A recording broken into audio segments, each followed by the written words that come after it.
It is 2 o'clock. I think we'll still have some more people coming in, but we want to go ahead and get started. We know you all are busy people with many things going, but again, grateful that you are here. So let's go ahead and start our hearing. Good afternoon and welcome to the Tom Lantos Human Rights Commission's hearing on the ongoing intercommunal conflict in Nigeria's Middle Belt. I'd like to thank our distinguished experts for taking time out of their busy schedules and important work to testify before the Commission on this topic today. The clash between predominantly Muslim cattle herding nomadic groups and mostly Christian settled farming populations in Nigeria's Middle Belt is not new. However, around 3 years ago, there was a massive uptick in violence, and the death toll went from a few dozen to be measured now in the hundreds or even thousands. One estimate shows that there were 2,500 deaths in the Middle Belt just in 2016, and that does not convey the amount of injuries, loss of property, and rising insecurity. Unlike the better-known Boko Haram insurgencies in northern Nigeria, this conflict is not directed by a single organized militant group motivated by extremist ideologies. Rather, it is a cycle of violence between some Fulani herders and local farmers in the Middle Belt. Throughout this region, there have been attacks by both groups, often with fatalities.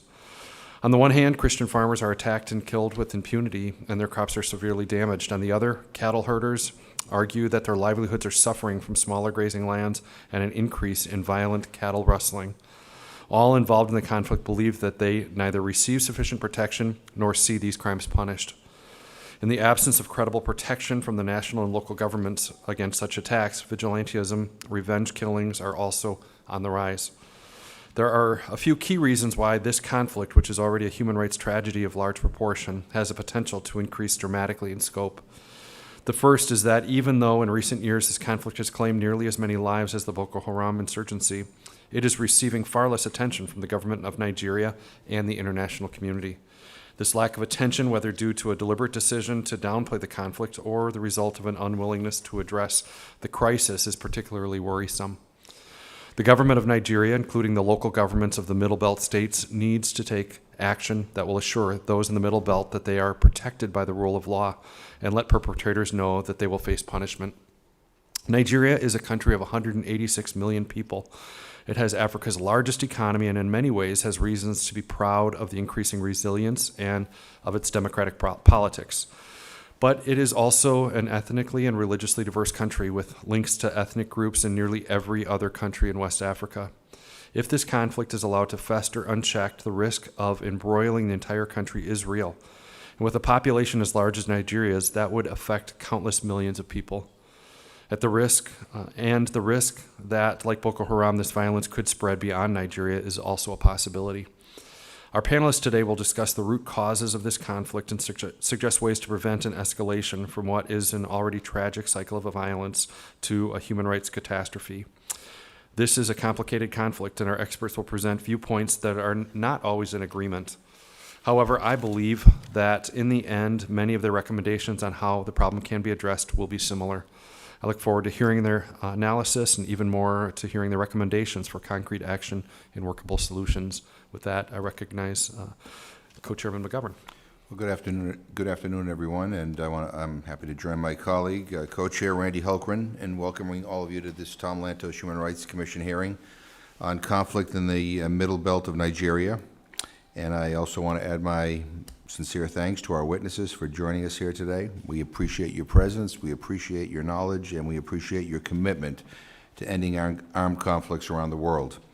As many of you know, one of my focuses over the years in Congress has been on the issue of hunger and how we end hunger here at home and around the world.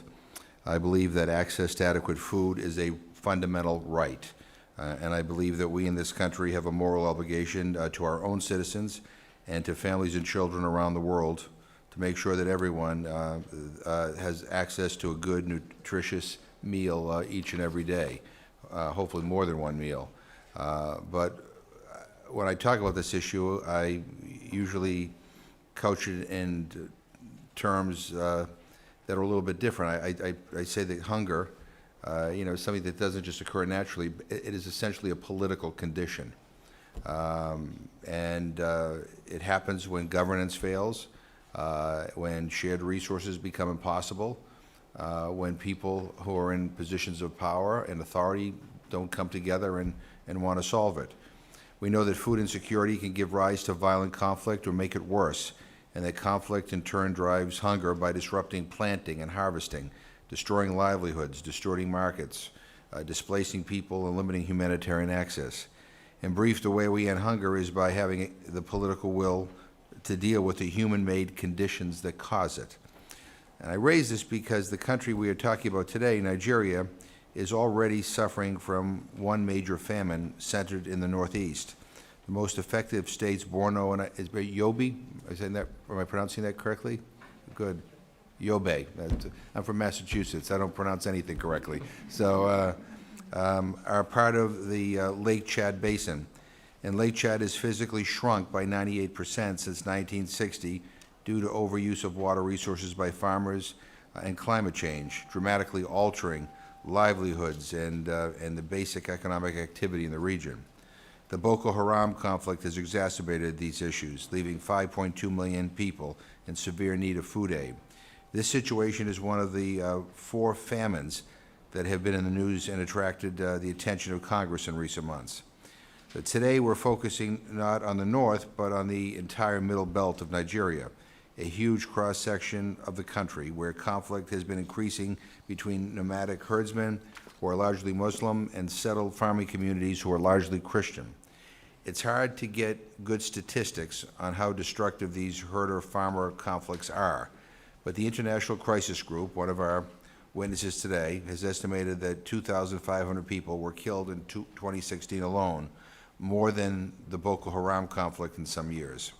And in 2015, Mercy Corps estimated that these clashes in just 4 of the Middle Belt states cost Nigeria $13.7 billion per year in gross domestic product. So as we will hear, these inter-communal conflicts have been going on for a while, some for decades, driven by competition for resources against a background of environmental degradation, population growth, land grabbing by politicians, and banditry. But here's the thing. They are now taking a religious and ethnic overlay that threatens to make them even more intractable. Nothing bodes worse for peace than when identity, resources, and retaliatory violence line up together. Nigeria is an incredibly important place. It is Africa's most populous country, 190 million people, with more than 250 ethnic groups. Instability in Nigeria is extremely worrying for the entire region, and it should be of great concern to the United States. So I look forward to hearing from our witnesses today. I hope that they will offer us some concrete steps that the U.S. Congress can and should take to help halt the cycle of violence in the Middle Belt before it gets any more entrenched. Otherwise, we know that food insecurity will spread, hunger will spread, and we could end up seeing famine conditions extending south throughout the country. The last thing we need is to give extremist groups the opportunity to offer food as a recruiting tool, as we've seen ISIS and others do. So I'm proud that the United States does its part to respond to hunger and famine around the world by providing humanitarian assistance. The United States, with strong leadership and funding from Congress, has committed nearly $402.7 million for humanitarian activities supporting Nigerian households in the Lake Chad region in FY 2017.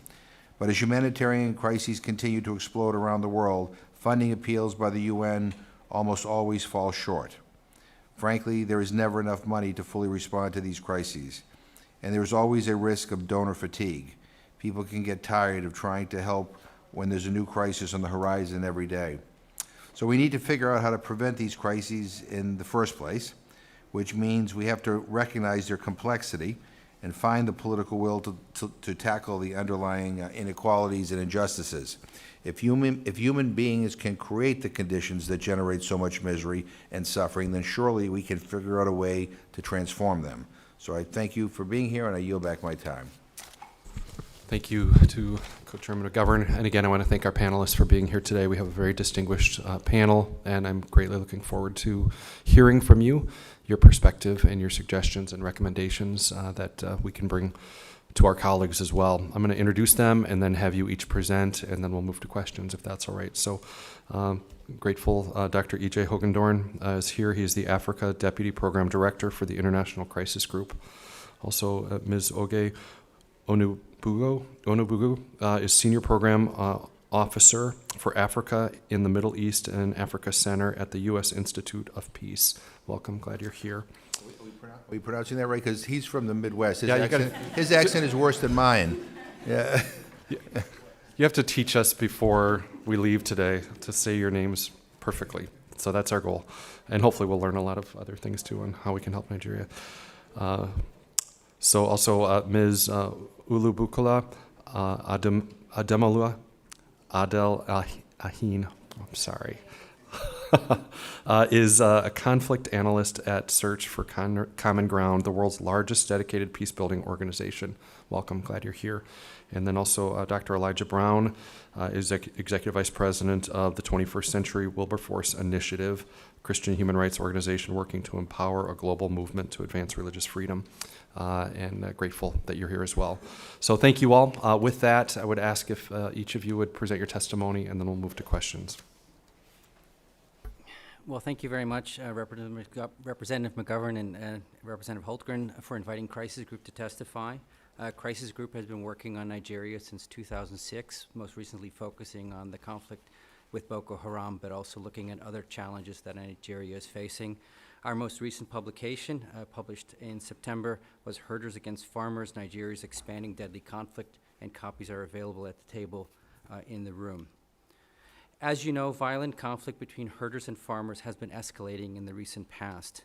Some 2,500 people have died in 2016 and are destabilizing much of Nigeria. Unfortunately, the response from both the federal and state governments has been poor. President Buhari's administration and state governments need to work together to, 1, shore up security for both herders and farmers, 2, strengthen conflict resolution mechanisms at the local level, and 3, reform livestock management practices that have existed in Nigeria. Crisis Group has been conducting field work in farmer-herder conflicts for over a year, and that's fed into our report that I just mentioned. Historically, relations between farmers and herders have been relatively harmonious, but that has changed over the last decade. The sources of the conflict are both complex and multifaceted, but in our view, they are not primarily religious. The situation also, I should add, is not unique to Nigeria, but is occurring all through Africa's Sahelian belt, where these communities normally have resided and lived.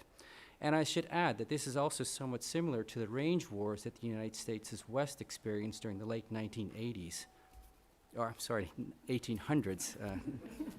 Clive Bundy set aside.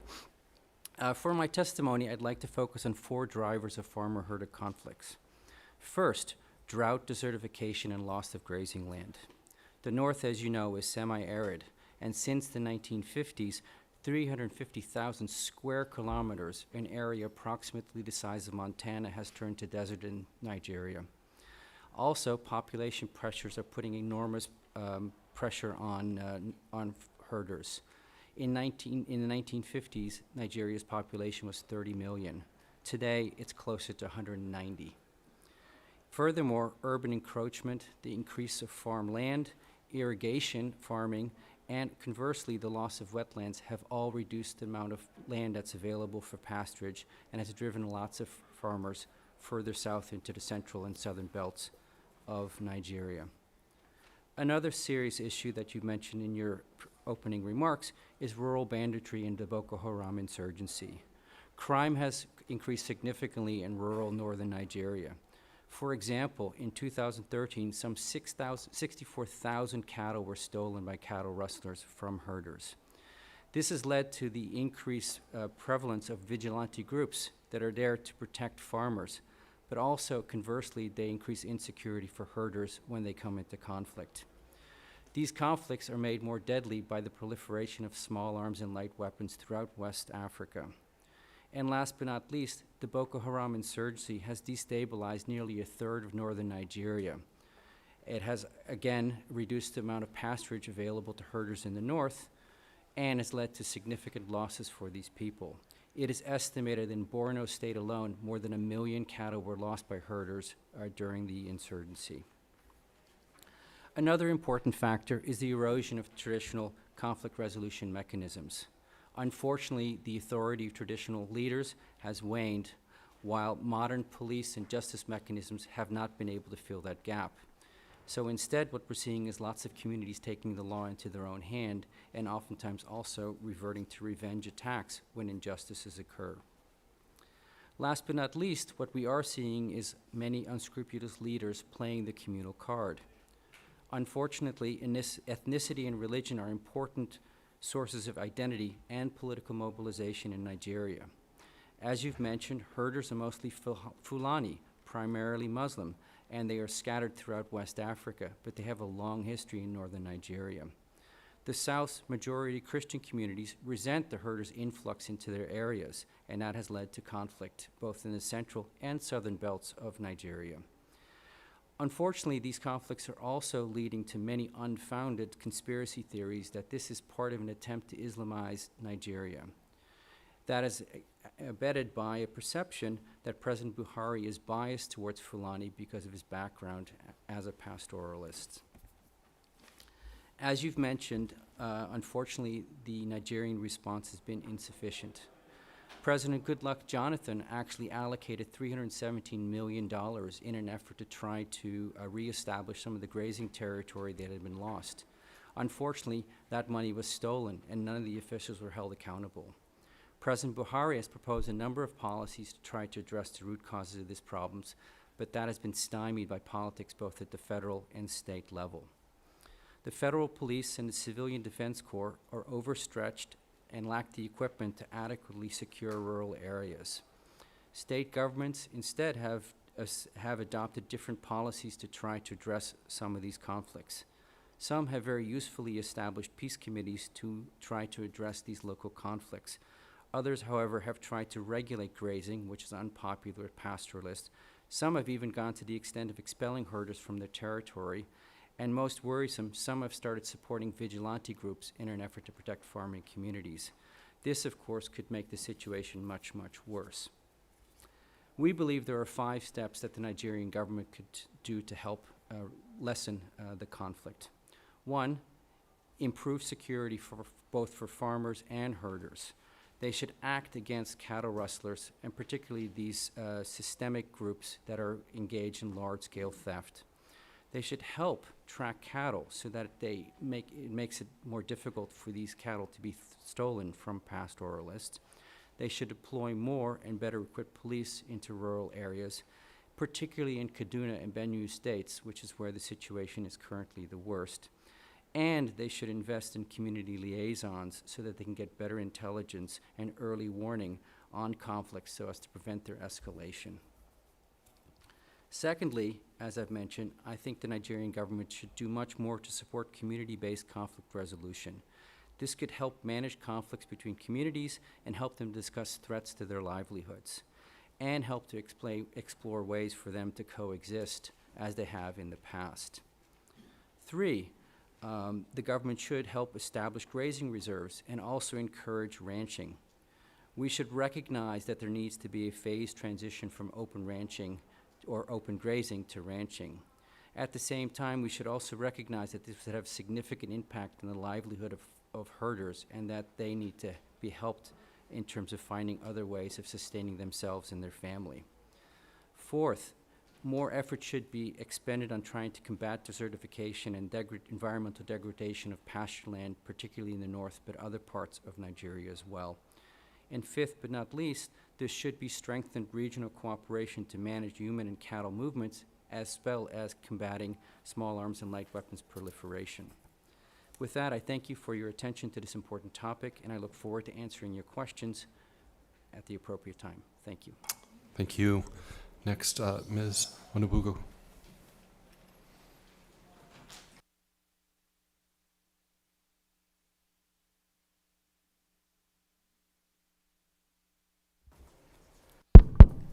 That works. Congressman Holmgren, Congressman McGovern, thank you for convening this hearing today on Nigeria and for the opportunity to testify before the Commission today. The views I express here today are my own and do not represent those of the U.S. Institute of Peace. It's an honor to appear before you today and to be joined in the audience by a group of influential civic and religious Nigerian leaders who are working in partnership with the U.S. Institute of Peace to find lasting resolution to violent conflicts in the country.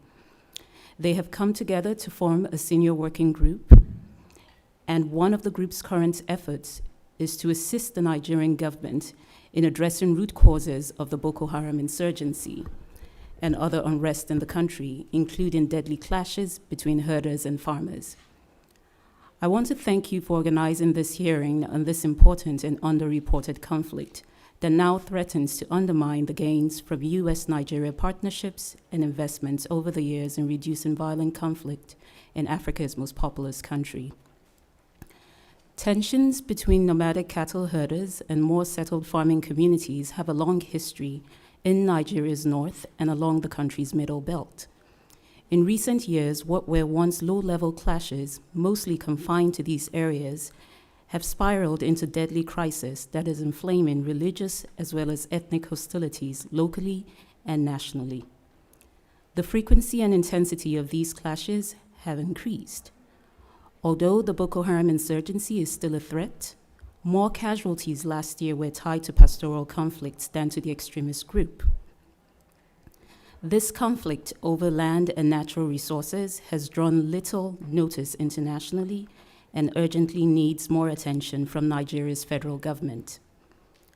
Ultimately, these conflicts between farmers and herders are entirely predictable and can be prevented. The trajectory of this crisis has been documented by many scholars who have followed the history of the conflict in Nigeria in recent times. The geography of the violence can be traced, and its direction can be anticipated if the appropriate government security agencies have effective early warning systems and rapid response mechanisms. The trends and drivers of the conflict are also well documented. Within Nigeria, population growth and expansion of farms have blocked traditional grazing routes used by herders moving south as the Sahara Desert advances into northern Nigeria. Corrupt politicians have also grabbed choice pieces of land. Environmental change in neighboring countries, such as the shrinkage of the Lake Chad, has sparked an influx of foreign herders whose lack of familiarity with Nigerian populations often sparks violent misunderstandings. The crisis is also fueled by other conflicts in the Lake Chad Basin and Sahel region that has forced many nomadic cattle herding populations to flee areas of conflict in Mali and Niger, where perennial conflict has made it difficult for them to freely graze their cattle. Given these dynamics and trends, coordinated efforts are required at the local, state, national, and regional levels to bring an end to this violence. The senior working group here present today recently conducted focus group discussions to understand the current trends of farmer-herder conflicts in Plateau State in the Middle Belt. These discussions revealed that while some early warning systems supported by the state government and civil society organizations exist, the capacity of justice and security actors, including the police and the judiciary, to effectively utilize these systems to address early warning signs and respond to the conflict is limited. In the absence of a well-coordinated national response to this violence, it is up to the local and state governments to revive local mechanisms for conflict resolution so that conflicts are not allowed to escalate into catastrophic events. USIP's citizen surveys conducted earlier this year in Plateau State and in Borno State in the Northeast found that in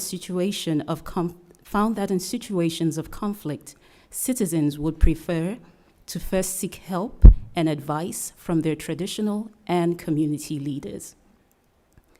Strengthening coordination between local communities and state justice security actors, including the police and the judiciary, can help state governments prioritize preventive measures.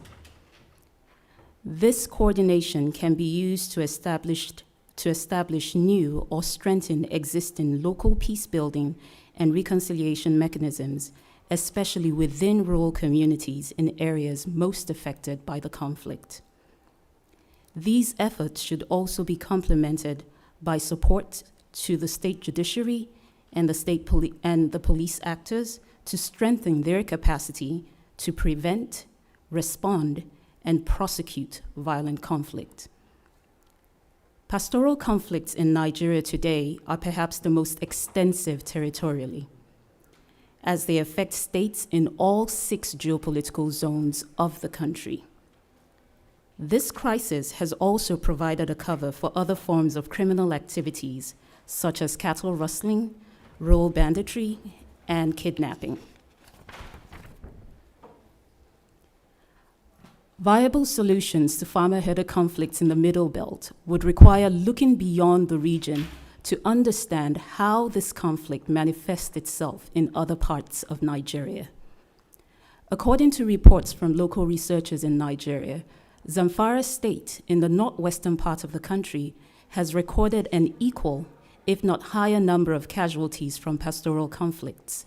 However, this conflict does not receive the same level of media coverage within Nigeria because it is predominantly a conflict between Muslim farmers and Muslim herders and does not fit into the prevailing local media stereotype of Christian-Muslim conflicts. The fact that many farmer-herder clashes in the Middle Belt are between predominantly Christian farming communities and mostly Muslim nomadic cattle herders exacerbates existing ethno-religious hostilities. Given the historical deficit of trust between Christians and Muslims in Nigeria, viewing the current farmer-herder crisis in the Middle Belt as an ethno-religious conflict that is distinct from other similar farmer-herder attacks across the country inflames social tensions and overshadows critical discussion about the harmful impacts of this conflict on Nigeria's agricultural economy. The combined effects of competition for land, crime, and poorly informed media speculations has resulted in a cycle of conflict with mass casualties suffered by both farmer and herder communities. Support for media training programs in coordination with local communities and relevant state government agencies can help to address the information gap in media coverage of the farmer-herder conflicts. Support to faith-based communities, community networks, and civic organizations to develop balanced messaging about the crisis would help to shift the discussion from the identities and religious backgrounds of those involved in the conflict to focus more on identifying sustainable solutions to resolve the conflict. A solution to the conflicts between farmers and herders in Nigeria cannot be found in isolation of the other countries in West Africa because pastoralists move across borders in the region. These pastoralists who traditionally traveled without weapons now resort to acquiring ammunition to protect their cattle from heavily armed and organized cattle rustling groups that roam across Nigeria's north. A surge in cattle banditry has prompted herders who have never carried weapons before to arm themselves to protect their livelihoods. According to the Nigerian government, 70% of the 500 million illegal small arms and light weapons in West Africa are in Nigeria. The context that frames the conflict between nomadic cattle herders and farming communities is global in nature, and efforts to address these challenges should draw from existing regional and sub-regional frameworks to articulate a collective regional response to the problem. At the sub-regional level, the Economic Community of West African States, ECOWAS, has provided frameworks to improve livestock mobility across the region, such as the ECOWAS Transhumance Protocol of 1998, which allows herders to move their cattle across borders if they fulfill the conditions of the protocol, which includes abiding by the laws of their host countries. Although these regional frameworks may not necessarily address the uniqueness of the situation in Nigeria, they can provide useful reference points for resolving the conflict. Support to federal and regional agencies to review these existing frameworks can help inform steps towards dismantling the armed cattle rustling syndicates and tracking small arms and light weapons that have made their way into Nigeria through transnational crime networks spread across the Sahel. In conclusion, recent episodes of farmer-herder conflicts in Nigeria continue to suggest that the efforts of the federal government to address the conflict are inadequate.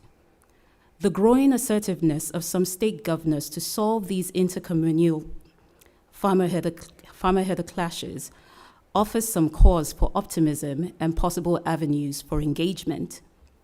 USIP and the Senior Working Group will be reviewing the role of the newly established state peace-building institutions in Plateau and Kaduna State, both in the Middle Belt, to understand how these agencies can play a proactive role in monitoring violent conflict and preventing violence.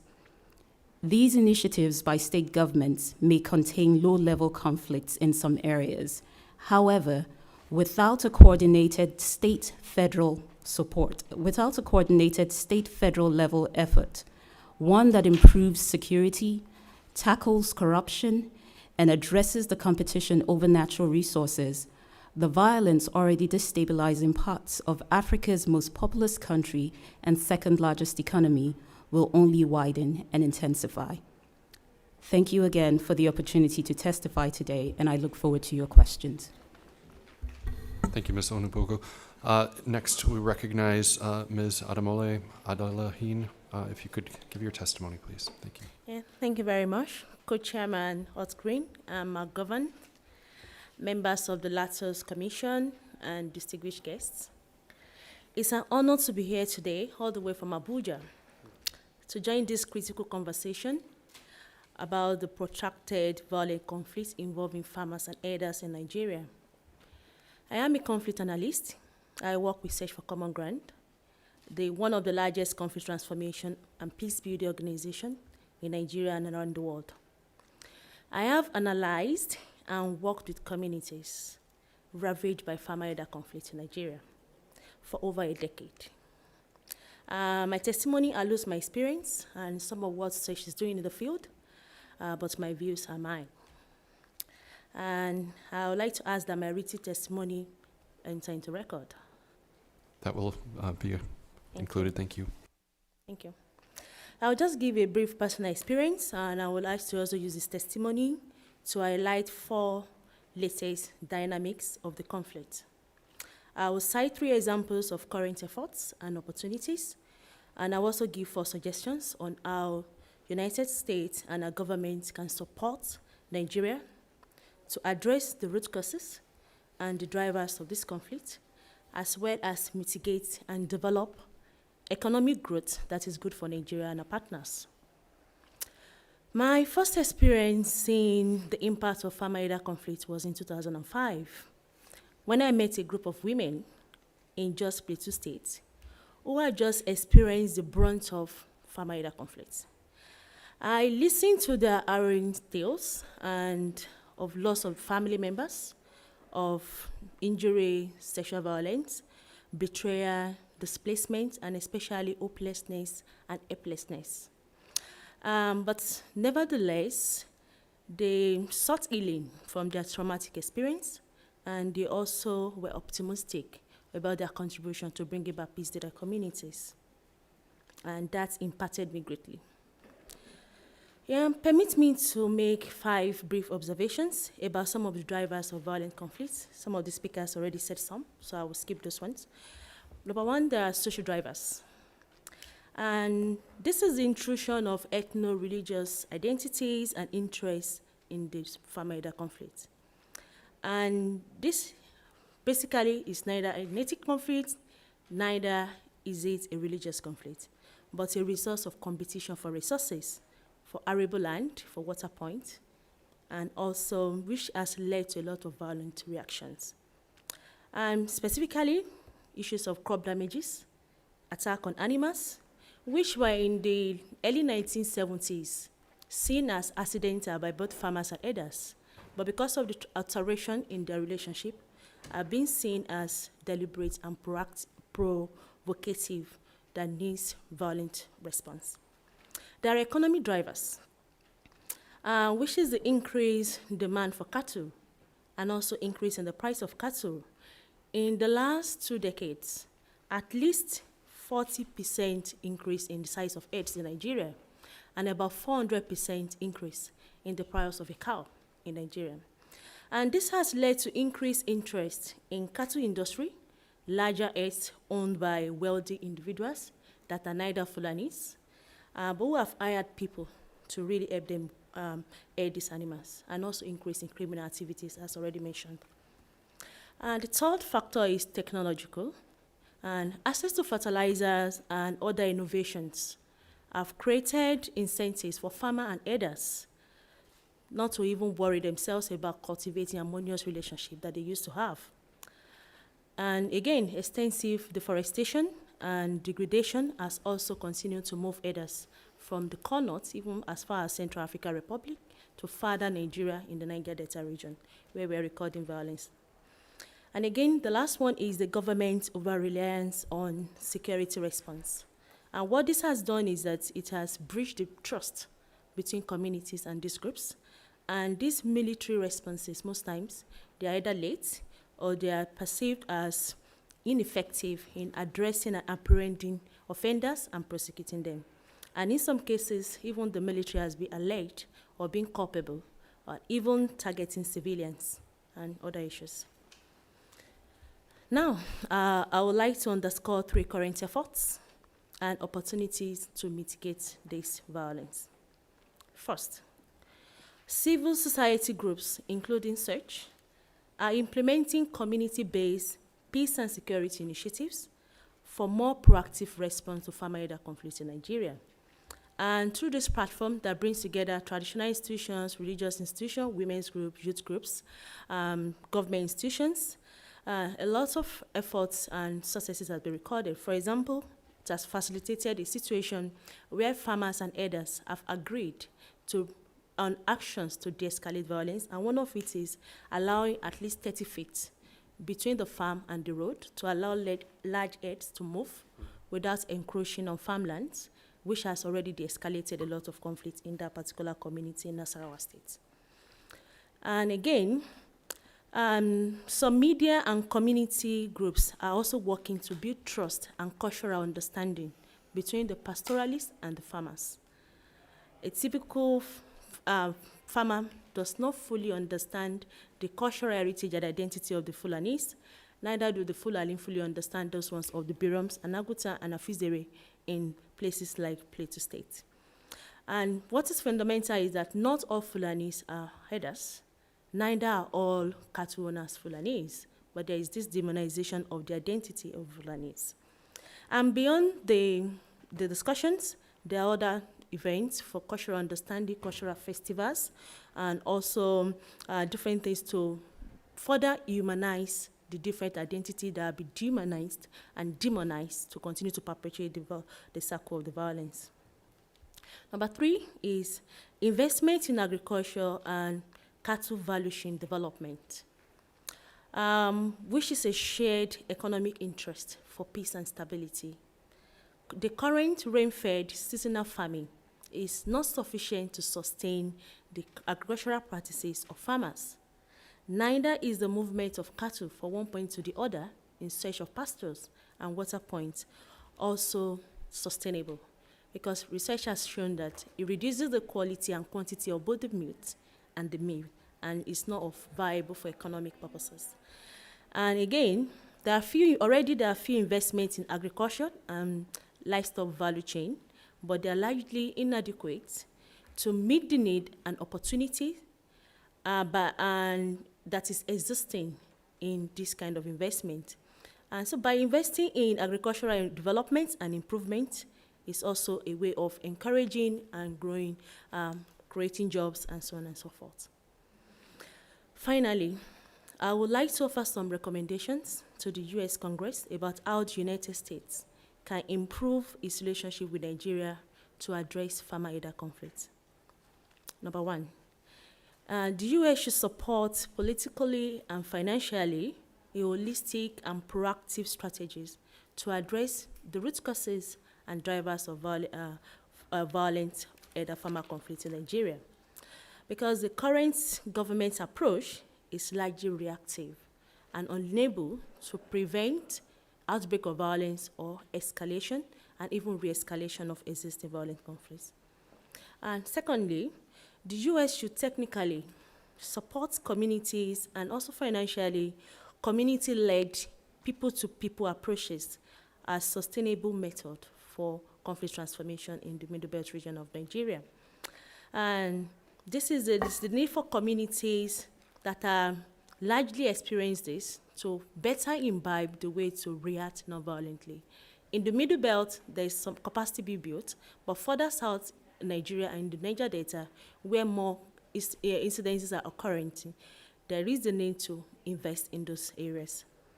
Number 3, investment in sustainable agricultural and livestock production initiatives should be prioritized. And this will generate employment for unemployed youths and unemployable youths that has been caught in the circle of violence. And lastly, there's the need to encourage Nigeria government to maintain operational space for local and international civil society organizations, NGOs, religious bodies, to adapt and respond to local conflict dynamics. This government should play a supportive role in this. I want to thank you again for having me here today, and I look forward to your questions. Thank you, Ms. Ademola Adanamhin. Next, Dr. Is it pronounced Brown? Sorry, just kidding. Had to say that.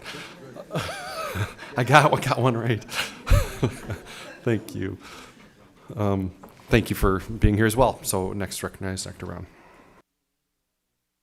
It is an honor to participate in this important hearing. Thank you, Commission co-chairs Holgren and McGovern. Thank you more broadly to the distinguished members of this important commission and to the staff who have helped to make today possible. And I stand with the other panelists in acknowledging that Nigeria is at a critical human rights juncture, and that one of the primary drivers of forces threatening to fracture Nigeria is escalating conflict in the Middle Belt. Perhaps the most severe example is one that just passed its year-and-a-half anniversary, with still none of the participants held accountable: the assault on Agatu. We were there in Nigeria when this assault occurred, and 5 days after the attack, interviewed Christian and Muslim survivors. The attack on Agatu began on Monday, February 22nd, 2016, at some point after midday. Cell phone video obtained from a deceased assailant showed men getting ready to launch at least 2 flat-bottom boats up the Benue River to begin this assault. The languages being spoken on the video include those prominent in Nigeria, as well as some that are more common in neighboring countries. The boats landed around 3 o'clock that afternoon, and according to an eyewitness who visited with us just days after the attack, the militants were about to shoot him when he began to shout that he was a Muslim. After proving that this was true, those who were attacking repositioned their attack, sparing that individual in that area.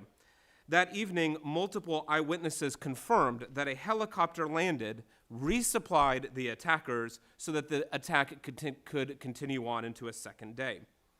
The United Nations claims that 10 Agatu villages were razed during that attack, that 300 were killed, and 20,000 displaced. It is a significant attack involving a degree of planning, enlisting attackers from outside the country, launching from boats moving upriver in the middle of day, utilizing a helicopter at night to resupply, differentiating selection of targets on the basis of religion, retreating without interference, and to date, no known arrests. All of this speaks to a growing level of military sophistication. Now, this is not an isolated case. There are many examples throughout the Middle Belt of graphic violence, rapes, children cut down, intentional targeting of religious minorities, and entire communities burned to the ground and forced to the brink of famine. As an organization, we visited some of these areas, including myself and Congressman Frank Wolf, who's known to many in this room.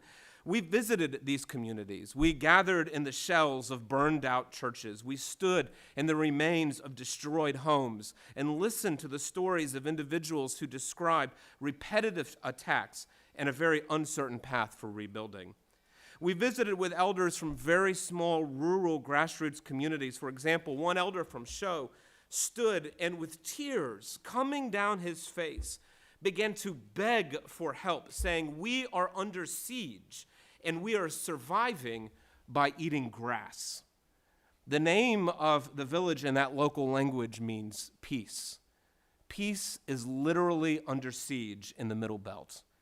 The elders from Joel brought forward this written documentation, and it is just page after page after page of photographs showing more than 100 who've been killed, more than 10,000 who've been displaced, 360 homes destroyed, 1,400 hectares of crops ruined, and multiple hamlets destroyed, all of it documented. The estimated impact in this one small rural community is $1.9 million US. And here's their worry, and they are not alone in this concern, that what's happening in some of these areas, certainly not all, but in some of these areas, are that attackers are destroying the outlying hamlets. They're illegally erecting new structures in that area, assigning that area a new name, and then publicly claiming the territory as their historic grazing reserve. Tension and conflict, as has already been noted, have long existed, but since 2014, something different is happening. Integrated attacks, supply helicopters, boat raids, foreign agents, machine guns mounted on vehicles, AK-47s, scorched earth policies, offensives that last sometimes for days, and very limited government interaction. Now, what label do you use to describe this since 2014? It's important, and we can have that debate. Some talk about criminality, some talk about terrorism, even within Nigeria, have used that terminology. We at the 21st Century Wilberforce Initiative have been using the term Fulani militants, in part to strongly affirm our belief that this is not the Fulani as a whole, many of whom do not participate in these acts of aggression, maintain peaceful coexistence with local communities, may have themselves suffered from these tensions and do not support violence. But given that the attackers are a subset, given the sophisticated nature of some of these attacks, and the asymmetrical nature of this conflict, we believe that the term Fulani militants remains appropriate, as do others, such as the Global Terrorism Index. Now, rather than debating now the pros and cons of a particular term, what I want to affirm in this oral testimony is that this is a situation leaving religious freedom and human rights in Nigeria's Middle Belt at a critical juncture. As has already been mentioned, some years over the last few years within the Middle Belt have seen fatalities greater than that created by Boko Haram in that particular year. We have maintained our own independent tracker over these last 18 months, and we bring forward some of that tracker for the first time at this hearing. Our early analysis of 2017 indicates that while the numbers of casualties have decreased in the first half of 2017, the frequency of attacks have increased. In the first half of 2017, there have already been 83 separate attacks impacting 61 different local government areas. In comparing the first half of 2017 to the first half of 2016, there has already been a 30% increase in the number of attacks. This is a real and escalating problem. Now, in part, I think this has to do, as some of our panelists have described so well, issues related to thresholds. A number of thresholds which prevent violence have been decreased. If you were to identify those thresholds and increase them, you would decrease the overall violence. Thresholds such as negative environmental impacts, changing migratory patterns, pressures on traditional lifestyles, lack of education, discrimination against religious minorities, influx of weapons, famine and famine-like conditions, chaos caused by Boko Haram, lack of proper government responses, and undermined rule of law. All of these lower the thresholds that would otherwise normally prevent this level of violence. We can identify them, we can address them, and we can increase the likelihood that large-scale intercommunal violence will not be as prominent. But in my closing time, I'd like to say just a word about the victims. To be sure, all victims are equal, and we grieve for every life that is lost. We remain gravely concerned that the longer that this situation festers, the more local communities will feel aggrieved and form into self-protection units seeking their own extrajudicial retribution. There's already evidence that this is happening. All victims who have suffered are equal in human dignity and in the eyes of the law. But in recent years, this has been a highly asymmetric conflict. The Internal Displacement Monitoring Center estimates that as of June 2017, there are 185,000 IDPs across the middle belt of Nigeria, and that most of them are not living in camps, but in communities that have been impacted or are themselves susceptible to attack. Many of these IDPs report that they've never received any outside help or support. Thousands of hectares of crops have been destroyed, leaving portions of the Middle Belt more vulnerable to food insecurity and on the brink of famine. Thousands have died, as we've already established. The tracker that we have been maintaining indicates that in the last 18 months, somewhere less than 5% of all of the victims were Fulani. Somewhere over 90% of all of the victims have been non-Fulani.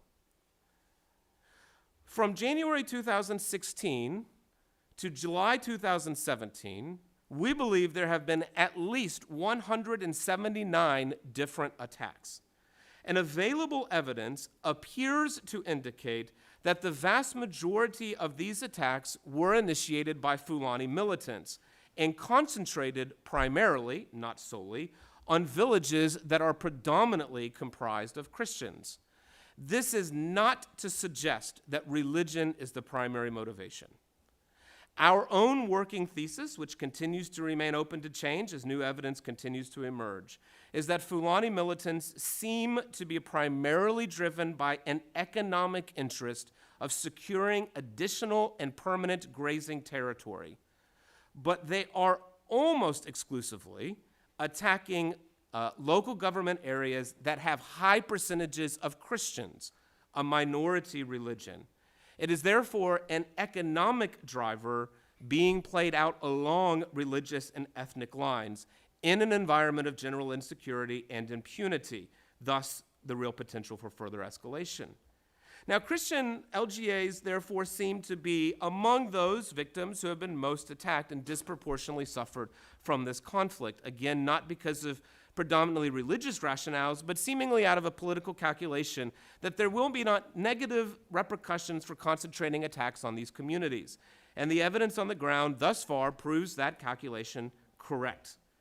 Again, even if the internal motivations of those who are engaging in these attacks are primarily economic or criminal or greed and have nothing to do with religion whatsoever, the violence is being most consistently and most comprehensively and most negatively being deployed against religious minorities, which in this case happens to be Christians.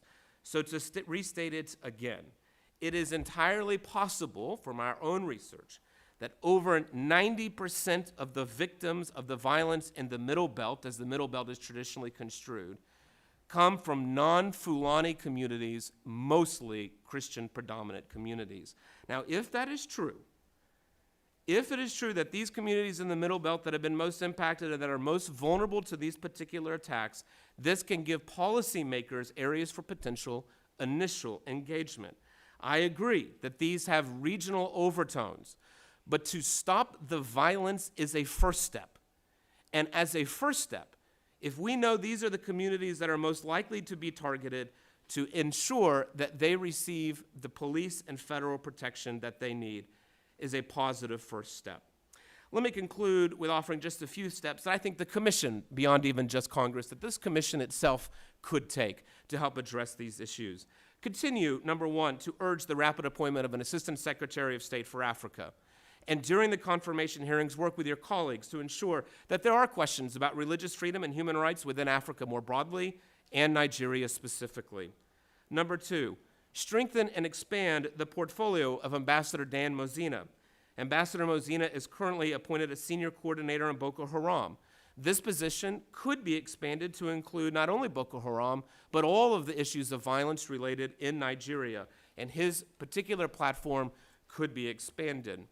Number three, as you know, on December the 14th of this last year, Senate Bill 1632 and H.R. Bill 3833 was signed into law, jointly directing the Departments of State and Departments of Defense to develop a 5-year strategy to help Nigeria.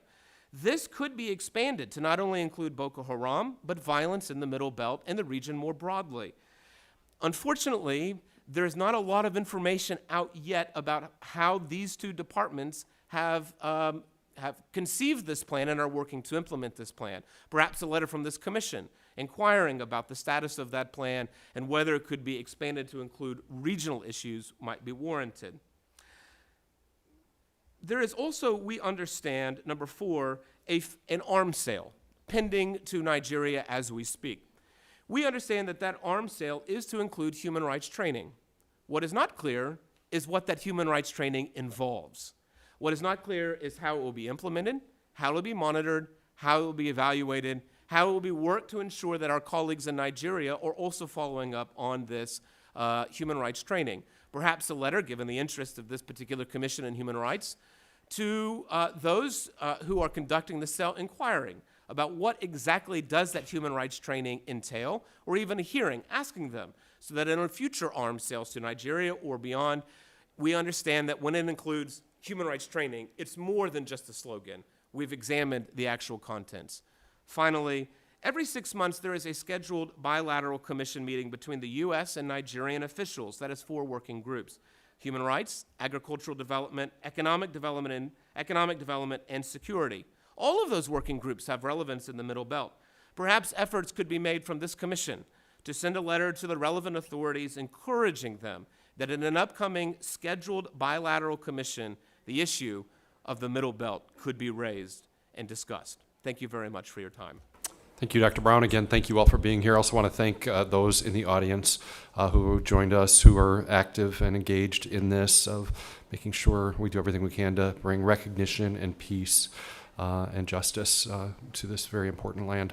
I'm going to recognize Co-Chairman McGovern. He might have something that he's going to have to run off to, so I'm going to recognize him for questions Well, first. thank you. I appreciate it, and I thank you all for your testimonies. I mean, whoever wants to answer this, or all of you, or anybody, but I'm just listening to the testimonies here, and there's a little bit of divergence, kind of competing narratives on some of the things. And I was wondering, have there been efforts to encourage an independent international investigation into the situation in the Middle Belt?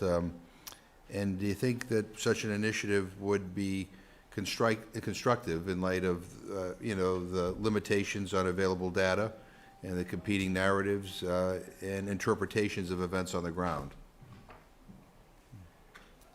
I'll just add simply that there are recent reports. I cannot independently confirm them, but recent reports just in the last month that the International Criminal Court has received enough complaints that they are initiating an investigation into what's happening inside the Middle Belt. As far as I'm aware, it's really from an international body that might be one in which is currently undertaking that kind of review. Anybody have a? Would you think would it be a good idea to try to encourage an international Yes. investigation into kind of the situation, or do you think we have enough investigations going on? I mean, to be perfectly frank, I think ultimately this is a Nigerian problem, and I would argue that it would be much more useful to get a consensus amongst the Nigerian elites as to what's happening in their country. And so I would urge you to talk to your counterparts in Nigeria to mount a credible and effective and high-powered commission from both the North and the South, from both the Christian and the Muslim community, to investigate this, rather than have the international community do that. I should also say... Yeah, and by the way, I'm not suggesting that, that we're, I mean, I'm not here to say that the International Criminal Court should be doing that. I'm just asking the question because there seems to be some different interpretations. And I agree with you. If we can get the Nigerian government to do the investigation so that people feel comfortable that all these issues are being investigated, that I'm not trying to undermine or go around the Nigerian government. I'm just trying to get your opinions on how we might kind of get kind of unanimity in terms of our interpretation of what is going on, and that's what I was, Well, just to finish, all I can say is that Nigeria is a very proud country, and I think that were there to be an international finding, it would be critiqued by whoever felt that it was biased towards the other side, and so I don't think it would necessarily be helpful unless it was an institution that the Nigerians trusted and felt very confident in, and that would be challenging. yes. I would just like to contribute that maybe what will also be very important is to look at recommendations for many researches that has been done nationally and regionally, and to really assess if there are responses to those recommendations to be able to address the gaps that still continue to exist, rather than also reinventing the wheel of going back to the field to ask the same questions. Wow. Most of those questions have been asked over and over again, but are there responses to them? I think that's what perhaps the questions could be asked more on that, rather than going back to the field to ask those questions again. Oh, okay. No, I take your point. I'm not disputing. I'm just raising questions here. How would you recommend the State Department and USAID reshape U.S. assistance to Nigeria to strengthen the federal and state government's ability to peacefully address the drivers of the farmer-herder conflict? And specifically, how can we improve the U.S. government's support to land reform and adaptation to climate change, as well as conflict mediation, resolution, reconciliation, and peace-building mechanisms? Okay.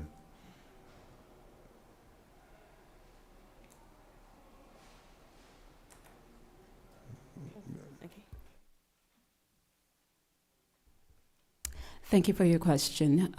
So to answer part of your question about how we can reshape or encourage State Department assistance.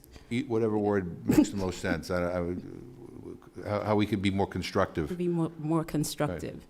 I think there has to be more engagement with the state governments at the state level. There's a lot of engagement at the national level, but a lot of these conflicts occur at the state level. A lot of the state governors control state budgets that are actually as large as budgets of individual countries in West Africa. So empowering them and ensuring that the early warning mechanisms, systems that exist in their states already, that there is capacity to actually respond effectively to conflict when it occurs. And then also trying to strengthen them to ensure that the process of responding isn't reactionary, but they're able to prevent conflict from happening. So encouraging more engagement at the state level is what I would propose. And does our embassy do that now? I mean, is it basically national government to national government? I mean, does our embassy, our human rights people get out? I mean, do we go out and meet with the state leaders, or? There is actual engagement going on at the state level. USIP is currently implementing a program with support from the U.S. State Department Conflict Stabilization Office. We're engaging with state governors from across northern Nigeria to basically look at their priorities at addressing drivers of insecurity in their states. And we're looking at across all the 19 states in northern Nigeria. So there is engagement going on at the state level, and more engagement would be nice as well. Can I just nuance that slightly from my own perspective? When we've met with the U.S. Embassy there, they often had not traveled in much of the affected areas in the Middle Belt because of the level of violence that's there, and frankly, the insecurity. And we understand. So at the grassroots level, there hasn't been as much opportunity, from my perspective, for the U.S. Embassy, who are doing a great job. We're we've had excellent relationship with Ambassador Symington and think he's doing an outstanding job, while recognizing there are real limitations at the grassroots level. And I just would want to nuance that one other element. 30% of the Middle Belt and the northern states as a whole are Christians. And what many of those religious minorities report over and over again is that they experience discrimination at the state level, because many of the state levels view that minority population as transplants from the South and deny them the opportunities to participate. So I fully affirm and agree that more state-level engagement is needed, while also recognizing that those minority groups are often cut out We've been in some of those areas where they have reported, for example, that the state would call a local meeting related to security and wouldn't call anybody from the religious minority community. We've been in communities where the religious minority community had no polling station at all, and were simply cut out from the political process. So in an environment where there's already religious discrimination, if you focus only on the elites, and the embassy is unable to get out to the true grassroots level, it does create mixed understandings. Yeah. Multiple questions, but I would just like to maybe suggest 3 things. And one of it is support to civil society organizations, working with local communities to really strengthen connections, and that makes peaceful coexistence more possible and de-emphasizes the differences. USAID is supporting Search for Common Ground in facilitating a platform where local communities can sit together to discuss the tension that could give rise to violence, and for them to collaboratively address those issues using their own reality.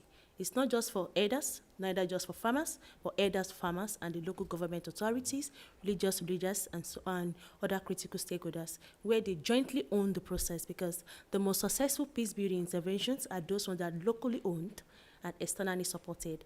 And through USAID support, we are doing this largely in the Middle Belt. And I want to also talk about 2 other things.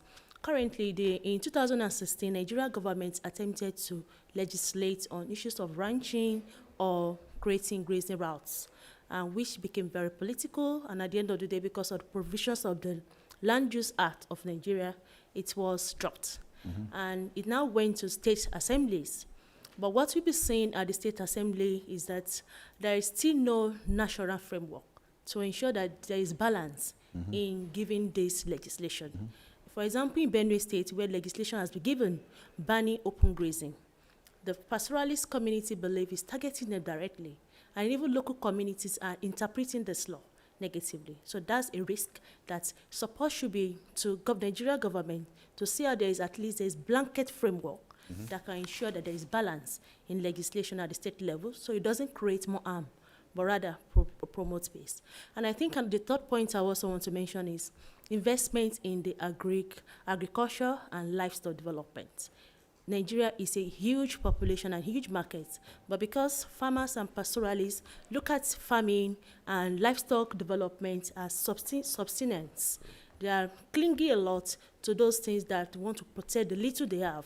But with more training and investment in agriculture and in livestock development, the value chain management and development and other value adding, then there will be more opportunity for farmers to see beyond that local cleavage of 100 cows, let me protect it with all my life.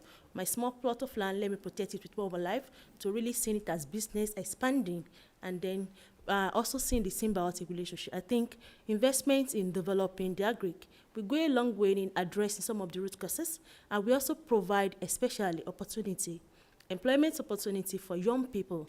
Many of them are unemployable, that have been caught in vicious cycle of violent conflict. For example, in the Middle Belt, in Plateau State, since 2001, 2002, even beyond, there have been young people that have been negatively affected, street children created, and this investment in agriculture and the livestock will give opportunity for trading that can even engage those vulnerable youth that are often used and misused to cause violence in this in farmer-elder conflict. So those are the 3 points I wanted to highlight. Appreciate that. Doctor, do you have anything to add?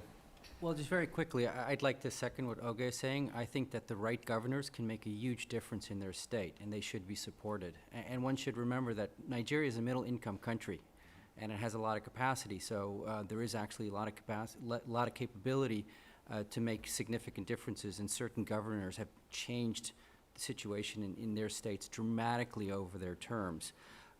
The other thing I would like to mention is police reform. I mean, the reality is that the police is dysfunctional. The federal police is dysfunctional in Nigeria. It's created a huge problem. It's one of the reasons also why the military is often deployed to try to address these problems. And as we know, the military is not equipped to normally deal with criminality and these kinds of unrest. And so it's kind of creating this vicious circle of retaliatory violence, and that's kind of escalating the conflict as well. So that's another issue that could be addressed. No, and I think that's an important point. I want to thank you. I'm sorry, I have to excuse myself, but as evidenced by my questions, I'm not an expert on what's happening in Nigeria. We're here to kind of learn, to figure out how we can, if we could be helpful. And I respect all the organizations that you represent here, and appreciate the work, the collaborations that are going on. And obviously, what we believe in is peace building and conflict resolution and respect for human rights and religious freedom, and I mean, we all share that. So I think we remain open to, even after this hearing, if you have suggestions of constructive things that we can do, we would certainly like to work with you. But again, I appreciate your work and your dedication on this, and I apologize, I don't have to excuse myself, but thank you. Thank you so much. Dr. Hogendorn, if I can address first a couple questions to you, if that's all right. You talked about how it certainly appears that this conflict is spreading to different parts and regions of Nigeria. Wonder, in your opinion and from some of the work that you all have done, how far you think this conflict could spread, and might it even affect other countries around Nigeria? Well, as I've suggested, it is our assessment that the main reason why this conflict is spreading in Nigeria, at least, is because herders are being pushed farther south, and so they're affecting more areas in both the middle, and now also in the middle belt, and also in southern Nigeria. The problem, as has been suggested, is that this is radicalizing both communities, not just Christians, but also Fulani herders. And as I suggested in my earlier testimony, the Fulani have kin throughout all of West Africa, as well as I suggested, that this is a phenomenon that's not unique to Nigeria, but this pressure that's being placed on herders because of population, environmental degradation, is seen throughout the Sahelian belt. So basically, this entire area that could spread all the way from Mauritania all the way to Eritrea, really, if you wanted to look at it completely. These are people that are feeling the same pressure. By that, what I mean is that these people have kinship networks, and so they could be brought in.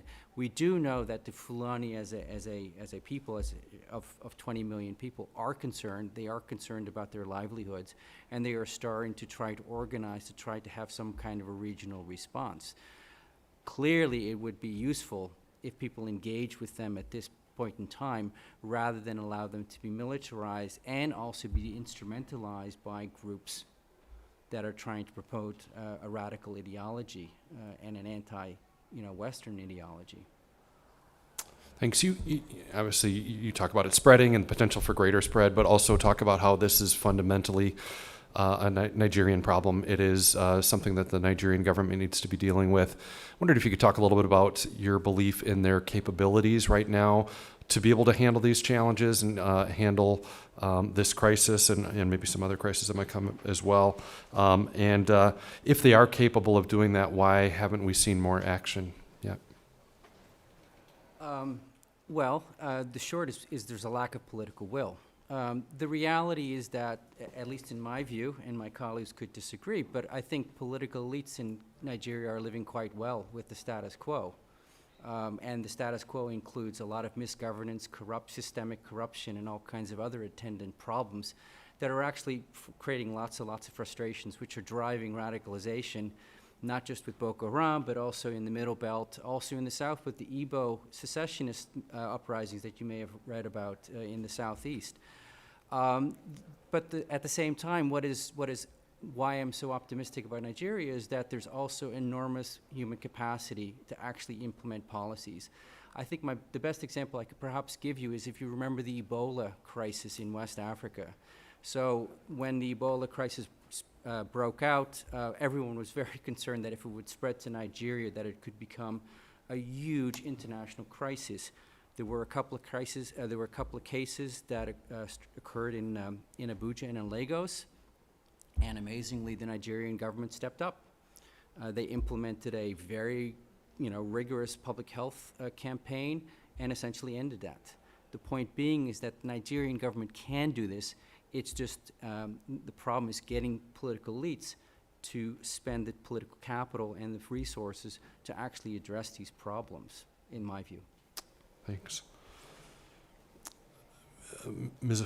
Onabugu, I wonder if I could address a couple questions to you. I wondered if there's similar factors driving this conflict as others in Nigeria, or maybe even more broadly in West Africa, and would, in your opinion, addressing this conflict have beneficial effects on other conflicts that we're seeing either in Nigeria or in the region?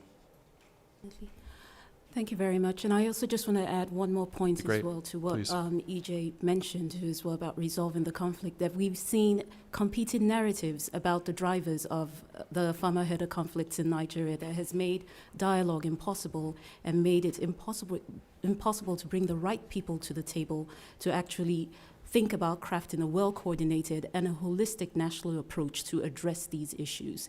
The farmer-herder conflicts as we see them in Nigeria, and as I mentioned in my testimony, it's important for us to view the conflicts within the Middle Belt, within the context of the broader farmer-herder conflicts across the board in Nigeria. Because when we're able to do that, it gives us an opportunity to really understand the crisis, understand the drivers of the crisis, and be able to look beyond the identities and the stereotypes that feed the stereotypes that feed the different narratives, but also see that this is a crisis that impacts the economic well-being of a country, and that impacts the agriculture,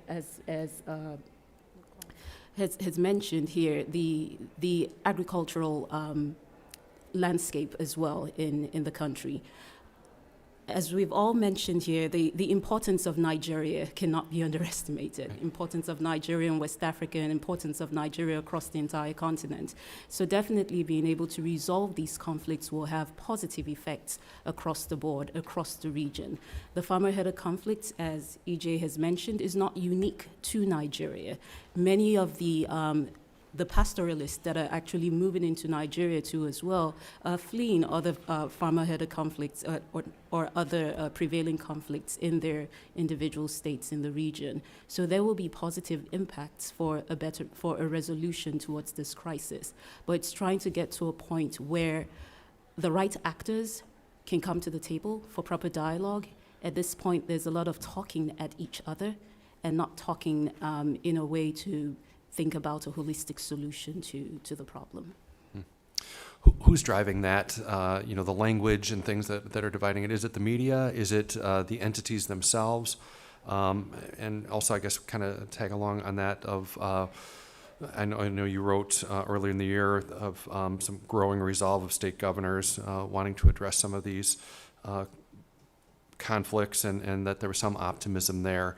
But I wonder if you could just talk briefly about who's driving the narrative that makes it more difficult to bring the right people to the table, but then also, would it be those state governors you think that ought to be taking the lead, I guess, to get the right people together to find some resolution to this conflict?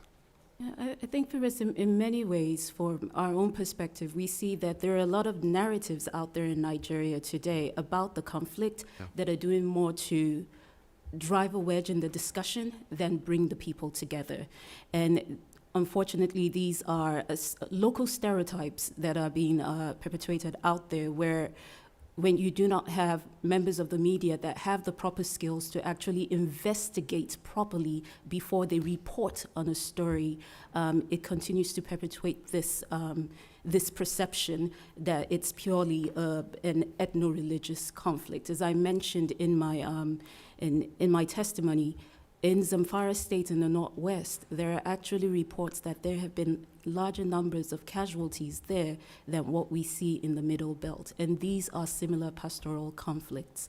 So the governors within their individual states can do a lot to start driving to drive the message, to bring the right people together to the table. We've seen some proactive movements in Plateau State. We've seen some in Kaduna State, where the state governors in both of those states have set up peace-building institutions where they want to be able to see how they can address divisions and address crisis before it blows out of hand, because a lot of the conflicts that we see in Nigeria really begin as localized conflicts, and when these are not handled effectively at the local level, they end up becoming catastrophic. So the governors can do a lot at that state level. Also, civic actors moving beyond your traditional civil society organizations. Civil society organizations are very effective, but then there are also key civic actors who are not engaged in your typical traditional civil society organizations, but they may have served in government before. They understand the way the system works. Bringing these individuals together, being able to identify the right champions for the message at the state level can help drive and identify the right individuals. Now, the peace-building institutions that I mentioned at the state level are still at their infant stage. The institute in Plateau State is less than a year old, and the commission in Kaduna State, they've just named the new commissioners. So this creates an opportunity for engagement. This is the right time to actually begin to engage the governors that have shown the political will to actually address the problem. So there is that opportunity for engagement now. Thank you. Ms. Ademola Adelahin, I wonder if I could address a couple of questions to you as well. As we've heard, obviously there are serious conflicts, but we also understand that there were conflicts maybe between these groups over the ages, and maybe there had been some past conflict resolution techniques that have worked to deal with previous conflicts. Why aren't those working now? And is there anything we can do, I guess, maybe to get back to address some of the things that have worked in the past? Yeah, thank you very much. The relationship between farmers and herders in Nigeria is 100 years old. And I think one major thing that changed, well, as I mentioned in my testimony, some factors affected that relationship. And as those factors also affected, it also weakened the pillars that connected both the herding communities and farming communities, which made the two groups to see themselves as enemies, and they're supposed to be exterminated so that a group does not move forward with a particular agenda. Different interventions have been used in response to this. I mentioned the military, which is not the best approach because it's also not for me, my assessment is more negative than positive. But the best approach that has worked in many of the communities in the Middle Belt, where SEARCH is working and many other non-governmental organizations are working, is situating the response in the hands of the people in trust, and also in trust of the leadership of the communities. And when I say leadership, it's not just the traditional institutions, opinion leaders, religious leaders, just facilitating that platform where people can talk again over their issues. Before the breakdown of relationships in the early 1970s, 1980s, and so forth, on and so forth, farmers and herders used to sit down together to assess damages to crops, to assign appropriate sanctions. At times, the resolution could just be that if herder should manure the farm of a farmer whose crop has been destroyed. But there was the opportunity for collaboration, opportunity for discussion, and of course, when conflict escalates, the first thing that breaks down is the communication. The first thing that breaks down, as I said, is communication, which makes people that have either to be friends see themselves as enemy, talking at each other rather than talking with each other, to really find collaborative approach to addressing the issue. So in what I've done, and in my experience, the best approach to bring farmers and herders together, because the solution to the problem is in the hands of two of them. Unfortunately, the hard fact is that farmers and herders must work together, they must live together, and they must coexist peacefully to ensure food security and to ensure that communities' livelihood are continuing to be ensured. So the best approach is facilitating that platform. A lot of civil society organizations have been doing that, but I want to say there's need for government to also key more into it. There are institutions, as Oge mentioned just now, that are in the infancy stage, but it's a good step forward. And civil society like SEARCH, we're already engaging them to see how what we do is beyond project duration to what is sustainable, for government to start creating that space to facilitate discussion for communities themselves, farmers and herders, to articulate the problems and to also jointly find solutions that is sustainable and they can both own. So I think that's the best way forward. Thanks. Let me ask you one more question. Too, your organization has stated that this is mainly a conflict over resources, and yet more than ethnic or religious conflict. Yet we're seeing churches are being burned. Religious leaders, Christian leaders have complained that their communities are being targeted. When do you think we reach the point where it's a tipping point where we can say that some of the causes of the attacks are no longer purely economic, but are getting into some of those prejudices against religion and other things? What's your sense of when that happens? Is it happening now, or is it soon? Okay. Media contributed a lot to strengthening the narratives about the religious dimension of this conflict. And basically, as you also rightly said, it's resource-based. But it's so difficult because the conflict is so complex because of the other identities of the people involved in this conflict. Farmers are largely Christians. They are largely not Fulanis. Fulani Esme are largely Muslims. So when people they see it from that identity, forgetting the underlying factor. But I hold the opinion strongly that if issues around access to these resources, if issues around destruction of crops, around encroachment on farmlands, attacks on cattle that maybe destroy crops are addressed, then the incentive for people to want to attack each other is reduced. And then the narratives around Christians attacking Muslims, Muslims attacking Christians is also reduced. It may be lopsided that maybe most of the victims are farmers that are Christians, but also elders that are Muslim also be attacked by Christian communities. We can't just say maybe it's lopsided, but attacks is on both sides. So, but I still hold the opinion strongly, and for what my organization is doing, we don't attack the person, but we attack the issue. And what is the issue of this conflict? Is access to resources. Arable land, pastoral land, water points, opening of grazing routes and reserves, which has been cited by different people. And these are core, tangible issues that can be seen.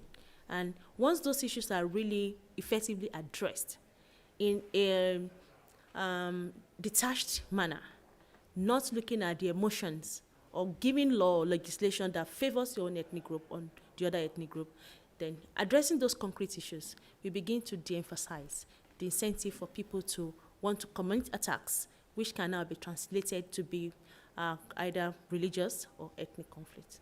Thank you very much. Thank you. Dr. Brown, a couple questions for you, and then maybe one last question for everybody, if that's all right. We'll try and wrap up in maybe the next 5 or 10 minutes, if everybody's okay. Hopefully that works. I wonder if you could talk just a little bit about the Fulani militant groups, and from your research and study and group's efforts, is there any central organization, ideology, or leadership with the Fulani militant groups? This is the challenge. I mean, this is it. And it's why we disagree on the panel on, is it an organization, is it criminality?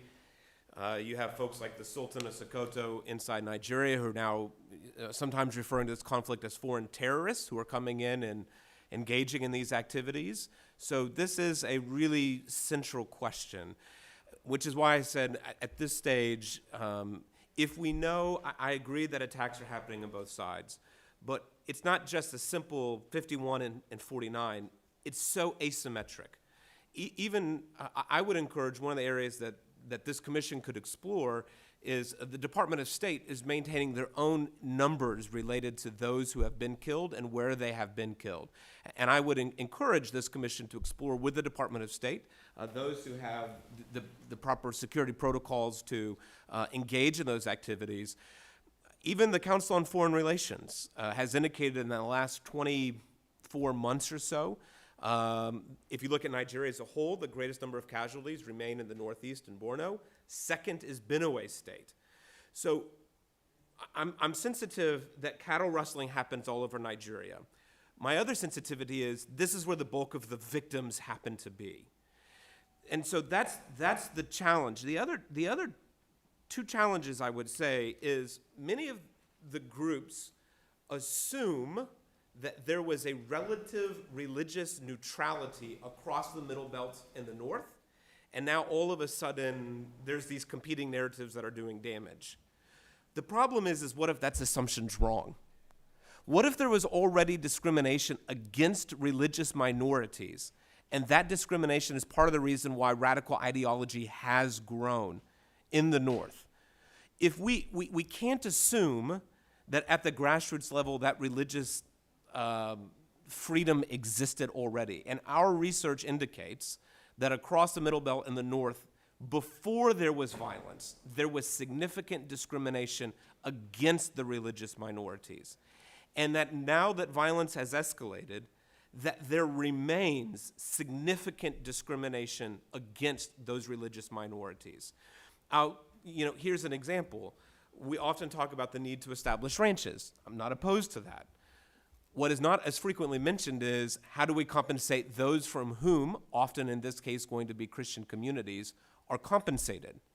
Our research has already indicated, we've been to multiple communities, where what is happening is those who are engaging in the attacks, be they criminals, be they foreign terrorists, be they militants, whichever term you want to use, they burn down the outlying hamlets, they rename that hamlet with a Fulani-sounding name, and the state government will then come in and say this has always been part of their historic grazing territory, leaving those who have been displaced permanently displaced and cut out from the dialogue.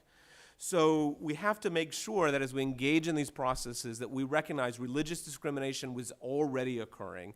And so how do we bring those whom we're experiencing? The other issue, and I'll end with this. I'm sorry I've gone broadly on your question. That's good. Is this, that when there are still issues of a few cattle and a few crops being destroyed, some of the local mechanisms for peace seem to still be working. And when it was just those small issues, those local mechanisms for peace should be encouraged. What we're seeing now, this is what we've been suggesting, is an issue where entire communities have been burned to the ground, where dozens have been killed and hundreds of homes destroyed, 20,000 in Agatu displaced according to the UN. In that kind of situation, to simply say we need to strengthen the local traditional mechanisms does not make the same, does not have the same kind of relevance. What is needed is something new and different. And that's where I'm so grateful for the act of this commission to help ensure that Nigeria understands that we remain concerned, even when we disagree with the drivers, even when we disagree with all of it, all of us share a common concern. There is a challenge, and the Nigerian government needs to address this challenge. And so things like this continue to help them have the political will they need in order to move forward. Kind of building on that, I know your organization has recommended the Nigerian government to take some further steps in putting programs together related to religious freedom and rule of law. What if you could just talk briefly from your experience again, that how those are connected, why it is so important to have that legal protection of religious freedom if you're hoping to have rule of law? Yeah, they go hand in hand, as you know. In particular states, for example, where they have enacted particular versions of Sharia legislation, some of those who are religious minorities feel constrained already within that. This is why acknowledging first that there's religious discrimination and that all of the violence occurs within that context is so essential. And one of the areas that hasn't quite yet been mentioned, but I think is important, is that in 2019, which may seem like a ways away, but in 2019 there's the next presidential election. And my sense as an outsider is that a lot of the political will is already moving towards positioning for the 2019 presidential election cycle, and that and that's where some of the energy is being drained off towards. So I would encourage this commission, in particular, to reach out to parliamentarians at a federal level, for example, and urge the federal government to form a similar kind of commission focused on minority rights in Nigeria, whether that's religious minorities in the north or religious minorities in the south, wherever those religious minorities happen to exist. If there was a similar kind of commission within their parliament, they could begin to hold these kinds of hearings themselves. And my sense Congressman Holmgren, is that there's an opportunity just now to encourage. We've worked with more than a dozen members of the Nigerian National Assembly, and there is interest within the National Assembly to explore these kinds of options, which would allow them to have conversations that bring together state actors and grassroots actors, Christians and Muslims, herders and farmers. So I just would encourage you to reach out, and we'd be glad to help you in that process to encourage the formation of this kind of commission. Great, we'll do that. I think I even have the opportunity in the next couple of weeks where I'm going to be meeting with some leaders from Nigeria that are going to be in Washington, so I'm looking forward to that. Let me wrap up with this, and maybe just a thought or two from each of you if you have one on this. But in your opinion, has the State Department and USAID done enough to assist with reducing this conflict? What more could the U.S., including Congress, do? And you've given a good suggestion here. Dr. Brown, what else could the U.S. do to help Nigeria address this issue? Maybe just one or two thoughts. Well, one thought, and let me just nuance something a little bit more quickly. I mean, I do think that the U.S. could do more to push police reform within Nigeria. That's easier said than done. Yeah. I recognize that, but it's yeah. easy for me to say. Let me just nuance the minority issue a little bit, and it's not to disagree with Dr. Brown, but one of the issues that I think is critical to appreciate is that within the Nigerian context, there is this notion of an indigene, someone who's actually from that state. And the indigenes have more rights than so-called settlers. And this also kind of feeds onto this discrimination. And it may map onto Christian Muslim identities, but it also maps onto ethnic identities as well. It's one of the reasons why so much of the violence in Nigeria tends to be ethnic, because there are these perceptions that we are the original people of this state, we should get most of the resources. When people come in, it's seen as a threat, and it exacerbates conflict. That said, it's conflict that drives this wedge between communities, and it's death and destruction at heart of these identities. And so we just have to recognize that these are spiraling and hardening positions that aren't really based on, historic relations, but these are being instrumentalized oftentimes also by political entrepreneurs who are using this to mobilize people for their own purposes. Thank you. Thanks. I would like to add that USAID has done a lot of work in the Middle Belt region, and I just want to say there's still a lot of opportunity to consolidate the peace-building processes and other supports that they have already started. It's not yet time for USAID to withdraw from the Middle Belt. And I also said there's a lot of opportunity for this kind of intervention that support farmers and herders to better understand themselves, to be able to address their issues, to be expanded to the southern part of Nigeria, where increased movement of herdsmen is already causing a lot of destructions, a lot of attacks on communities, a lot of violent reactions by communities, not just in the Middle Belt, but also to expand to those communities in the Niger Delta and the Southeast, South-South, where a lot of violent attacks is being recorded. So that as we are building the Middle Belt, we are not leaving the southern part vulnerable to these issues. Thank you. I just want to add to as well to what my colleagues have said, that USAID and the State Department have been doing an amazing job in Nigeria, and there's still opportunities to build upon that work. And a lot of the conversations that we've been having this week with the senior working group visiting is to basically explore those opportunities to build upon the work that they're already doing in Nigeria. So there are so many more opportunities to engage. And I just also want to add to as well that with Nigeria, there isn't a lack of legislation and commissions and ad hoc commissions set up to look at a lot of these issues. So I think it's important for us that as we look at this conflict to start taking a different approach and broadening our views as we think about solutions to addressing this.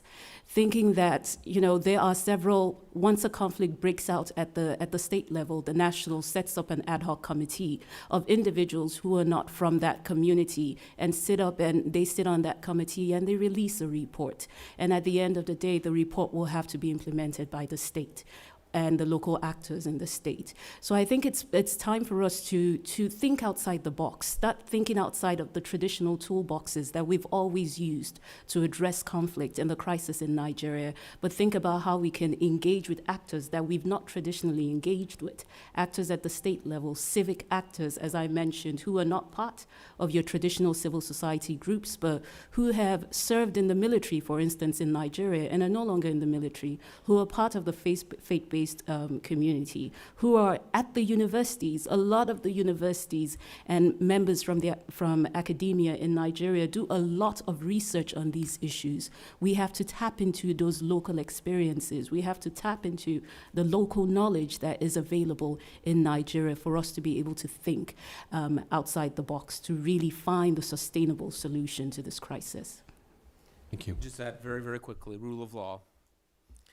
If the Nigerian government wants to send a signal that its commitment to the rule of law is going to be strong, 2 very quick steps. Hold people accountable. There are often in all of these cases, from both sides, nobody arrested, nobody tried, nobody sent to court. It's hard to say that there's going to be judicial, well-established peace until that happens. Number 2, communities that have already been attacked or who have engaged in attacking, make sure that there are security forces, such as the police, placed there. Those 2 things, I think to the minority communities, if they begin to see people held accountable, and if they begin to know a security force is present, would begin to send a signal that we can now go back and begin to build upon our traditional mechanisms of peace and to resolve, and we won't be overrun. Thank you all. We very much appreciate your time and your work. We do want to stay in touch to know how we can be helpful ultimately to restore peace and save lives and property in this very important region. So thank you very much for being here with that. The commission hearing is adjourned.